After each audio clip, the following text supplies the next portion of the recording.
नमस्कार दोस्तों, मैं Amarjeet Jha. Target civil services में आपका स्वागत है। आज मैं ऑपरेशन सिंदूर की ओर बढ़ रहा हूँ। ऑपरेशन सिंदूर, पहले बात इस चीज को समझा जाए कि सिंदूर हमारे भारतीय संस्कृति में एक ऐसे महत्व का विषय है जिसकी सामाजिक मान्यता है। और यह सिंदूर दो परिवार को जोड़ता है। भारतीय संविधान एक भ्रातृत्व की बात भी किया है, जहाँ भाईचारे के संबंध की जाएगी। सामाजिक परंपरा में जब हमारी बेटी की शादी होती है तो शादी संपन्न होने के बाद जब उन्हें आशीर्वाद दी जाती है, उस आशीर्वाद में एक ही मकसद होता है कि आपके द्वारा समाज और राष्ट्र की सेवा हो। ये सिंदूर इस संकल्प की धारा हो। सिंदूर एक विचार ऐसी विचारधारा में बदल जाती है कि जीवन के एक ऐसे मोड़ में आप अपने जीवन से जुड़ा हुआ जो राष्ट्र की गरिमा, ख्याति, शास्त्रीयगत विषय वस्तु, इसकी भी रक्षा करना होता है। और ये रक्षा अपने समाज के बीच में ही नहीं, एक राष्ट्र के बीच में भी होती है। भारत सरकार ने इसी ऑपरेशन सिंदूर को एक ऐसे कार्यक्रम में समाहित किया है कि जहाँ शोध की भावना भी है और सिंदूर की जो लालिमाएं हैं, इसके सुहाग हमेशा बरकरार रहे, इसके लिए सरकार ने ऑपरेशन चलाई। पाकिस्तान जिस तरीका से हरकत करती है कि अपने घुसपैठी को भेजता है और फिर हमारे कुछ लोगों को मार करके चला जाता है। प्रॉपर जम्मू कश्मीर में 45,000 निर्दोष लोगों की हत्या है। और यह आतंकवाद धीरे धीरे अपनी इतनी पैठ को बनाया कि भारत के अन्य स्थानों पर भी हमला करने में सफल है। भारत के खुफिया तंत्र इस बात पर भी एक्टिव होने के बावजूद भी खुफिया तंत्र को भी कभी कभी ऐसा हुआ, जैसे 1999 के कारगिल विजय के समय, कि हमारे खुफिया तंत्र को भी पता नहीं चल पाया कि कितनी मात्रा में घुसपैठी भारत में आ चुकी है। सिंदूर एक लाज है, सिंदूर एक सम्मान है, सिंदूर एक धर्म निष्ठा है, सिंदूर उस पराक्रम का भी नाम है जो इस ऑपरेशन के माध्यम से लिया गया कि हमारे जवान उस पराक्रमी भूमिका को निभाए। भारत के प्रधानमंत्री ने 12 तारीख को रात्रि 8 राष्ट्र को संबोधन उन्होंने जो किया है, इसमें पूरी बात स्पष्ट होकर आता है। इस का हम इस रूप में समझने का कार्य करें कि भारत में कुछ लोगों का कहना है कि पाक कश्मीर को हमें ले लें या पाकिस्तान पर और भी जवाबी हमला होना चाहिए। तो सबसे पहले हमारे भारत के प्रधानमंत्री जो काम किए, वह काम परिस्थिति के अनुसार ये इतना ही सही या कितना सही है कि कूटनीति की दिशा में चले। हीगल ने कहा था, युद्ध अंतिम विकल्प है। जब कोई विकल्प नहीं बचे तब आप युद्ध का सहारा ले सकते हैं। युद्ध एक विनाश का पहर होता है जिसमें दोनों पक्ष का विनाश होता है। तीसरा बात यह हो जाता है कि कौटिल्य ने भी युद्ध के बारे में कहा है कि युद्ध तो होना चाहिए, लेकिन जिस युद्ध से परिणाम कुछ विशेष मात्रा में सकारात्मक आ जाए और राष्ट्र शक्ति की वृद्धि हो, तो शक्ति यहाँ अर्जन करने के लिए युद्ध होना चाहिए। लेकिन यदि शक्ति को हरास करके हम यदि युद्ध करते हैं, ये हमारी कूटनीति नहीं। हीगल ने एक बात यह भी कहा था, जब हम शांत रहते हैं और कुछ भी प्रतिक्रिया नहीं देते हैं या राष्ट्र शांत रहता है, तो समझ लो कि आने वाला तूफान है। काल तूफान आने से पहले वातावरण शांत हो जाता है। यदि इन महारथियों का, विद्वानों का विचारधारा को समझते हैं, तो इस विचारधारा के अनुसार भारत का प्रधानमंत्री जो अपना स्टेटमेंट दिए हैं में राष्ट्रबोधन में, वो सही और मार्मिक हो। इस पर किसी प्रकार की राजनीति नहीं होनी चाहिए। ऑपरेशन सिंदूर अब क्यों लाया गया, इससे पहले ही क्यों था? तो पहले कुछ इतिहास के पन्नों को देखिए।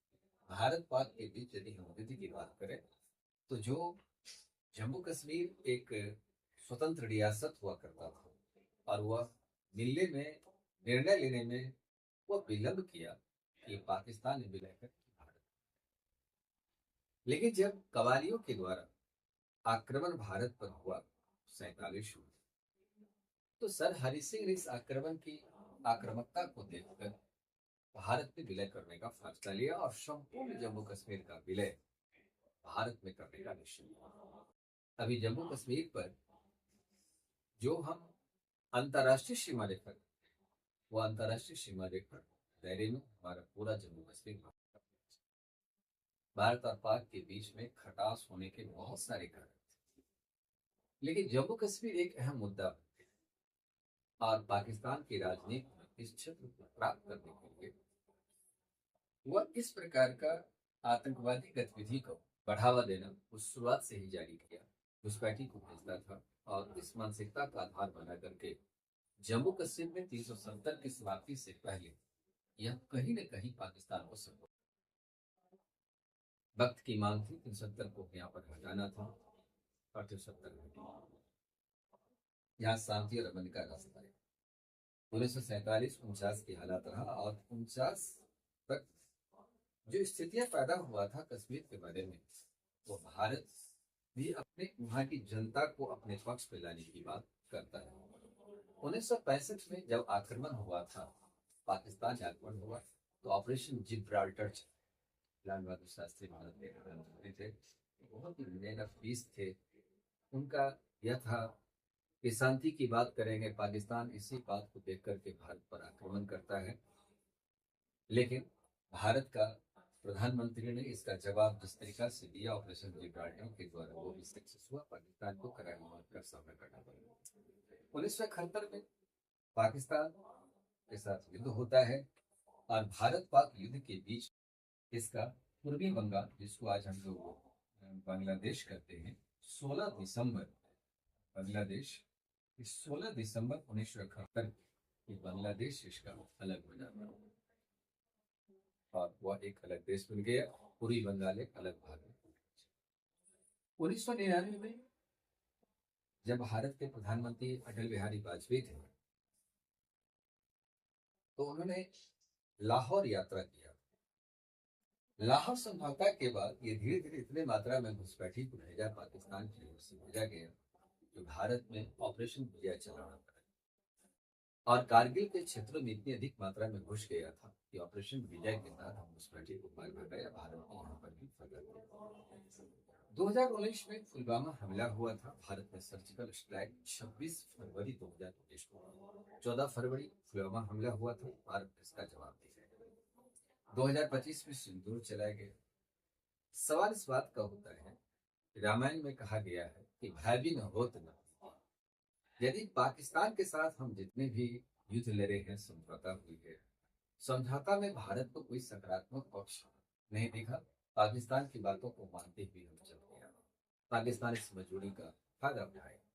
लेकिन अब पाकिस्तान को अपनी ताकत का, भारत अपनी ताकत का भय दिखाए, तभी इसका संबंध स्थापित। ये सिंदूर के बारे में ये सब घटना की बात हो सकती है कि पाकिस्तान जहां है, पाकिस्तान पर सबसे पहले सिंधु जल समझौता जो 1960 में हुआ था, सिंधु जल समझौता भारत ने इसको विश्व बैंक के अध्यक्ष की अगुवाई हुई थी। इसको सिंधु नदी का मैक्सिमम पानी का उपयोग पाकिस्तान करता है। सिंध और पंजाब प्रांत जो है उसकी कृषि कार्य उसी पर डिपेंड है और पाकिस्तान की अर्थव्यवस्था में सिंधु नदी की बहुत बड़ी योगदान बनी है। यदि हम सिंधु नदी को, पानी को जैसे भारत ने रोका है और अपने शर्त पर में सीज फायर किया है कि हम रोकते हैं, लेकिन सिंधु समझौता को हम जैसे हम रद्द किए हैं वो रद्द रहेगा। वीजा हम खत्म कर रहे हैं, यहाँ से लोगों को जाना, जो उन्होंने घोषणा इससे पहले किया था भारत सरकार ने, उसके अब कहता है कि खून और पानी एक साथ नहीं बह सकता है। इस सिंधु जल समझौता यदि भारत अपने पक्ष में लाने में सफल हो जाता है और हर अंतर्राष्ट्रीय प्रयास पर भारत को जवाब देना चाहिए कि भारत की मांग की सिंदूर खत्म, तो पाकिस्तान को भूख से कराह आसानी से आ जाएगी। गर्मी के टाइम में सिंधु नदी की पानी वैसे भी कम रहेगी, तो 5 से 10% पानी से अधिक मात्रा में हम रोकने की क्षमता यदि अभी फिलहाल है हमारे पास, तो सिंधु की समस्या गंभीर हो जाएगी। सिंधु और प्रांत और पंजाब प्रांत उसका अलग हो जाएगा। जब ये अलग हो जाएगा तब जो ये पानी पीकर उसके खाना खाकर जो भारत पर हमला करता था, ये हमला करने वाले के हाथ और पांव अपने आप में कमजोर। इतनी ताकत पाकिस्तान में नहीं रहेगा कि भारत पर फिर से दुस्साहस करने का गर्ज करेगा। बलूचिस्तान की ओर से जिस तरीका से वो आतंकवाद और वहां के आर्मी को, पाकिस्तान के आर्मी पर हमला कर रहा है, बलूचिस्तान एक आजाद होने की स्थिति में आ गई है। यदि भारत कुछ दिन और युद्ध रखता तो 1971 में जो हालात हुआ था कि पाकिस्तान का पूरी बंगाल अलग हो गया तो बलूचिस्तान भी अलग हो गया। लेकिन किसी देश की सॉवरेनिटी से हमें कोई मतलब नहीं होता, उसकी सम्मान करना हमारा संविधान करती है, जो भारतीय विदेश नीति में है। इसलिए वो बलूचिस्तान अलग हो सकता है, अफगानिस्तान अलग हो सकता है उसका। उसके बाद पाक अधिकृत कश्मीर जो भारत की जनता कहती है कुछ पे मोदी जी को ले लेना चाहिए, वो स्वतः मिल जाएगा। जब पाकिस्तान जिस अस्तित्व के साथ लड़ाई लड़ रहा है और वो जिस तरीका से वो आतंकवाद को बढ़ावा दे रहा है, पाकिस्तान अपनी राजनीति से अलग हो जाएगा। भारत की विदेश नीति पंडित नेहरू द्वारा जो रखा गया था आजाद भारत में, ये अब समझ में आता है कि पंडित नेहरू क्यों ऐसा नीति को बनाए। हमने उस समय ऐसा नीति को बनाया जब उस समय कोल्ड वॉर चल रहा था। अमेरिका और रूस अपने शक्ति को, सामर्थ्य को आगे विकास कर रहा था। परमाणु बम की संघर्ष के दौर में महाशक्तियां सभी आ रहे थे। भारत भी उस रेस में था, लेकिन भारत के पास एक आबादी और मॉनसून ने जिस तरीका से भारत में दगा दिया था, तो रोलिंग प्लान हमारी चलाई गई थी, हमने उस एटम को उस समय पूरा नहीं कर पाया। लेकिन जब अमेरिका एटम बना रहा था तो भारत के डॉक्टर होमी जहांगीर भाभा भी एटम बनाने की पेशकश कर रहे थे। लेकिन टाटा संस्थानों की जिस तरीका से वो विकास हुआ, भारत एटम बना, एटम संपन्न हुआ। इंदिरा गांधी ने एटम बना ली तो अमेरिका ने सबसे पहले भारत पर प्रतिबंध लगाया था और 19 सेक्टर पर प्रतिबंध लगाया। उसके बाद भारत उसका सामना करते हुए दूसरा एटॉमिक परीक्षण वाजपेयी जी के रीजन में हुआ, जो सुपर 98 कहा जाता है। भारत भी परमाणु संपन्न है, पाकिस्तान भी परमाणु संपन्न है। लेकिन पाकिस्तान की बात समझ में आ चुका है कि उसका जितना भी विमान हमारे पास आ रहा था, सभी को भारतीय जवान ने मार गिराया। एलओसी के पास सभी को हमने मार गिराया। लेकिन भारत ने जो भारतीय गुप्तचर ने इसमें 21 ठिकाना को इंडिकेट किया था कि आतंकवाद को मारना है, जो हमारी माँ बहनों की खून सिंदूर को हटा रहा है, पहले इसे इलाज करना है, इसके इसमें न्याय दिलाना है। उसमें से 9 ठिकाना चुना गया और 9 ठिकानों को, आतंकवादी ठिकानों को ध्वस्त कर दिया। इसमें मुजफ्फराबाद, कोटली जैसे मोहम्मद का मुख्यालय था, सियालकोट हिजबुल मुजाहिदीन का है। उसके बाद नांगल, सहदान, हथियार 26/11 का जो हमला हुआ था, इसमें यहाँ के लोग ट्रेनिंग किया था आतंकवादी ने।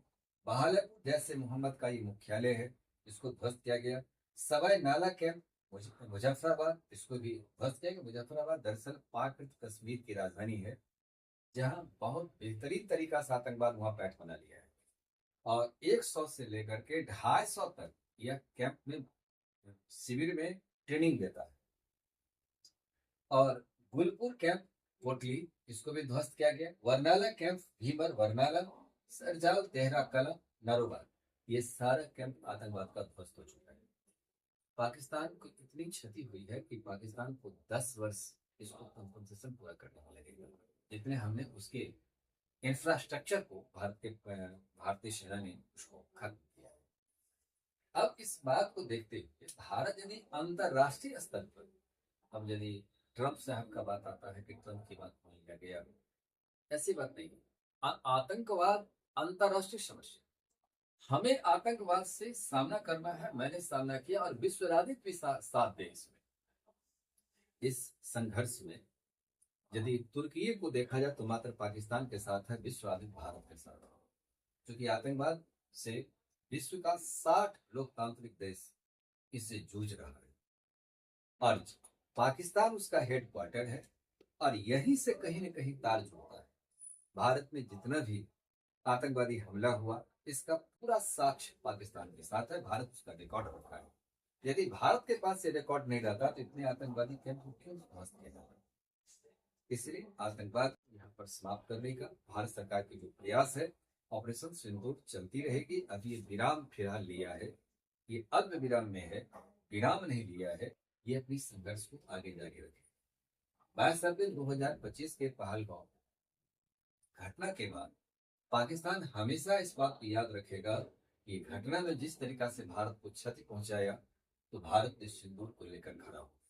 सोफिया कुरैशी और रविका सिंह इसके मुख्य दो नायक के रूप में साबित होते जा रहे हैं और बहुत ही बेहतरीन तरीका से ये भारत की कमान को संभालते हुए भारतीय सेना ने जल थल नभ में जो अपना परिचय दिखाया है, ये पराक्रम का परिचय है। भारत के सिंदूर को कोई समाप्त नहीं कर सकता। मुझे संस्कृत का एक वीरता का श्लोक याद आता है कि भारत वीरों का देश है और वीर का देश कभी भी खत्म नहीं होता है। वीर का संतान वीर होता है। युद्ध के मैदान में जो लड़ता है वो वीर लड़ता है, भले ही उसकी हार और जीत अलग होता है। संस्कृत में कहा गया, आद्विपात परितो तमे सर्वे समभ्यागता कन्ययं किलधौतकमलुचै कीर्तस्तु नाथ परा न कृष्टं न चं कृतं न नमितं न थापितं केनापीर मोहम्मद ध्वनि निदन निर्वीर बोधन। भारत वीर की भूमि है और यहाँ इतिहास इसकी गवाह रही कि हमारी माँ बहन भी वीरांगना का परिचय दिया है और इस परिचय के साथ ये सिंदूर आबाद रहे। इसमें सबसे पहला टारगेट यही है कि हम पहले आतंकवाद को सफाया करें ताकि विश्व राजनीतिक कूटनीति हमारे पक्ष में रहे। उसके बाद पाकिस्तान की जिस तरीका से हम व्यापार को रोक दिए हैं, पानी को रोकने जा रहे हैं, उसके साथ लेन देन हम बंद कर रहे हैं, यह धीरे धीरे पाकिस्तान अपने स्वतः कमजोर होता चला जाएगा और अपने बच्चों को आतंकवाद के कैंप में नहीं भेजेगा। पाकिस्तान की हुकूमत को भी अपने आप को पाकिस्तान बचाना है, वो जिन्ना की पाकिस्तान को बचाना है, तो आतंकवाद की राजनीति से ऊपर उठ करके कार्य करे, अन्यथा आपके बच्चे आप ही को नष्ट कर देगा। कारण विष घर जो होता है उसको पालने से वो स्वयं ही नष्ट होने वाला होता है। इसलिए भारत के सिंदूर को ये लाज का विषय है, ये शक्ति का विषय है, ये सामर्थ्य का है। भारत ने उसका परिचय पाकिस्तान को जिस तरीका से दिया है कि अंतर्राष्ट्रीय स्तर पर इसका एक गवाह और साक्ष्य के रूप में यह तिथि मानी जाती है।